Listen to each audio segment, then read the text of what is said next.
On November 10th, 1975, the 29 crew members of the 729-foot ore carrier, Edmund Fitzgerald, were fighting an intense storm on Lake Superior.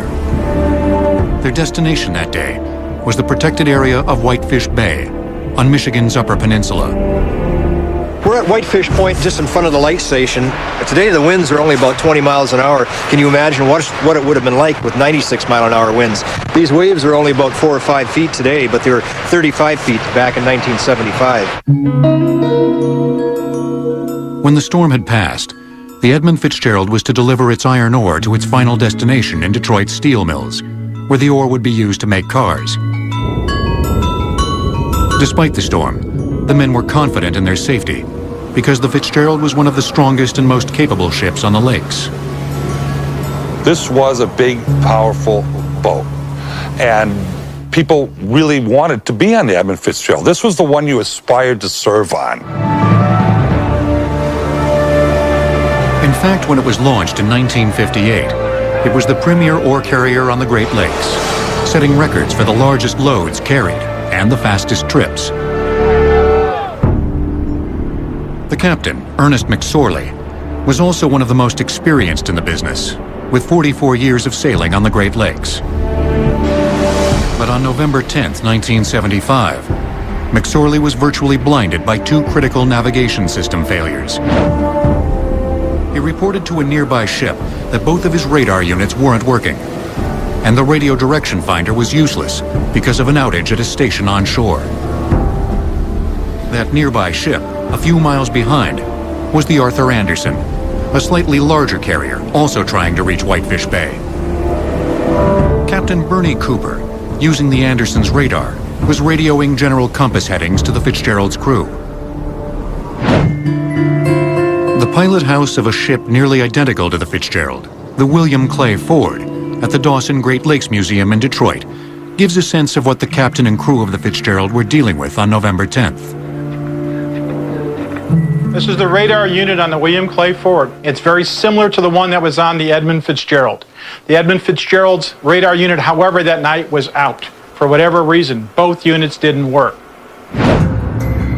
Why both of the Fitzgerald's radar units didn't work remains a mystery.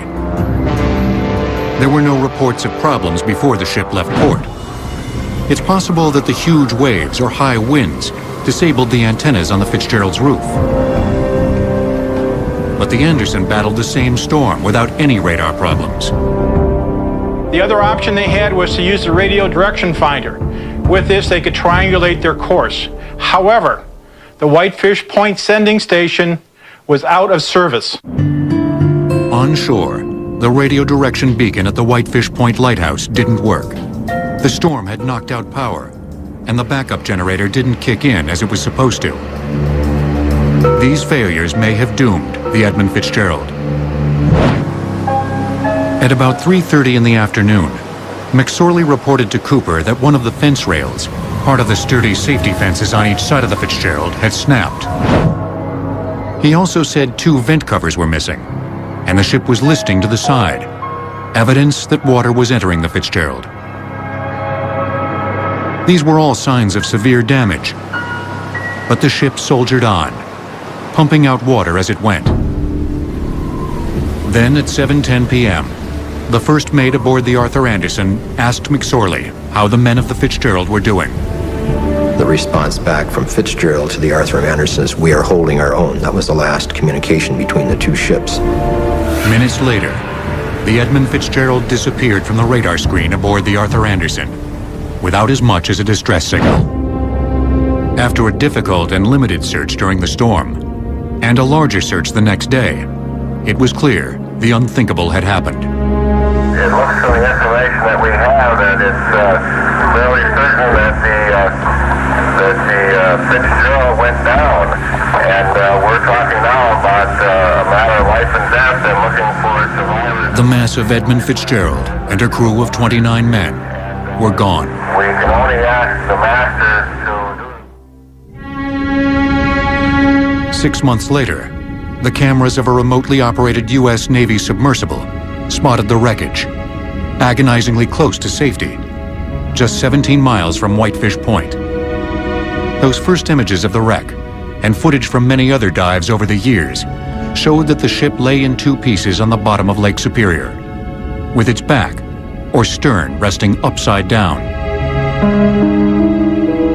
The ore pellets from the cargo hold were strewn about, and the middle 200 feet of the ship had disintegrated into small pieces. But finding the wreck didn't provide answers to the questions about what caused the Fitzgerald to sink, and why the crew never called for help. More than 3 decades later, strong opinions still surround the theories of the ship's tragic fate. A Coast Guard investigative board looked into many possibilities. Probably the only one that they could confidently rule out once the wreck was discovered was the possibility that the Fitzgerald had broken in half on the surface. The ship didn't break in half because the bow would have floated for a while longer and the stern would have floated for a while, and they both would have disappeared a little bit further apart. Instead, the two pieces of the ship lay only a few hundred feet apart. In terms of official findings, the Coast Guard report issued on July 26, 1977, concluded that water crashing on the deck and leaking through cracked and poorly sealed hatch covers was the most likely cause of the disaster. The seals on freighter hatch covers were often damaged during loading and unloading, and crews often skimped on the tedious process of tightening most of the hatch cover clamps. Still, many people disagreed with the Coast Guard's theory.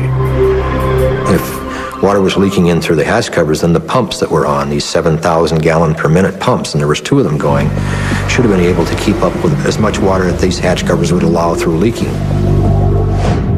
The Lake Carriers Association, which represented 15 shipping companies, protested to the National Transportation Safety Board, which issued its own findings on May 4, 1978.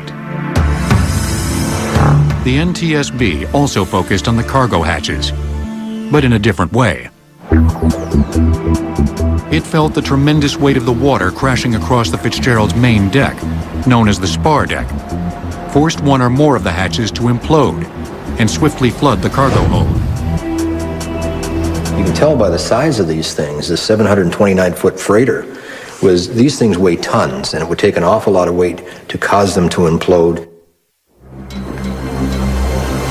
Finally, the Lake Carriers Association proposed its own theory, that the Fitzgerald struck bottom in the shallow waters around Caribou Island, a plausible consequence of the ship's navigation system failures. Hitting bottom could have caused a rupture in the hull below the waterline. The downed fence rail and missing vents the McSorley reported near Caribou Island seemed to bolster that scenario. This was serious. How serious? Not serious enough that McSorley thought he couldn't continue on. He had his pumps going. He thought he had it under control. But as Bernie Cooper pointed out later, it's serious when a fence rail comes down. That indicates an incredible change in tension in the hull itself. The type of tension that would result from the middle of the 729-foot ship hitting bottom. And if you hog a ship, meaning cause it to bend up in the middle, you can stretch those cables and cause them to snap because they're supported with stanchions all the way along. Something's got to give. But since there are no scrape marks on the portion of the hull wreckage that can be seen, bottoming out, like the other explanations, remains just a theory. However, one thing most of these theories agree on is that the Fitzgerald was taking on water faster than it could be pumped out. And the more water that came in, the lower the ship would ride in those high seas. The waves were actually boarding the Fitzgerald on the starboard quarter, rolling the full length of the deck, the spar deck, and hitting the back of the pilot house and actually forcing this 40-foot high structure underwater, and it'd come back up and shake the water off the deck and keep going. But one of those dives that did under one of these huge waves was the final dive, and it just kept going 535 feet to the bottom. If McSorley believed the ship would resurface after that final wave, then the first sign of trouble, and the last, would have been a wall of water bursting through the windows of the pilot house from the increased pressure of deeper waters. This would explain why there had been no distress call. But there's still no single theory about the tragic fate of the Edmund Fitzgerald that will satisfy everyone. The bodies of all 29 crewmen remain entombed in that watery grave. And at the request of their families, divers are no longer permitted near the wreck. But those relatives do have two special places where they can feel close to their loved ones. Just outside the Dawson Great Lakes Museum in Detroit, an anchor that belonged to the Edmund Fitzgerald prior to its last voyage is displayed. It is the centerpiece in the annual November memorial. We put 29 lamps out here around it, one for every crew member on the Edmund Fitzgerald. And at the Great Lakes Shipwreck Museum at Whitefish Point, the original bell from the Edmund Fitzgerald is the centerpiece of the collection. Known as the voice of the ship, it was recovered from the wreckage at the request of the families on July 4th, 1995. When this bell broke the surface after 20 years of darkness and silence, it actually swung and tolled, and everybody around for about a mile could hear it. It was one of the most eerie experiences I've ever had, and the tone itself has such a resonating quality to it that is something that you'll never forget.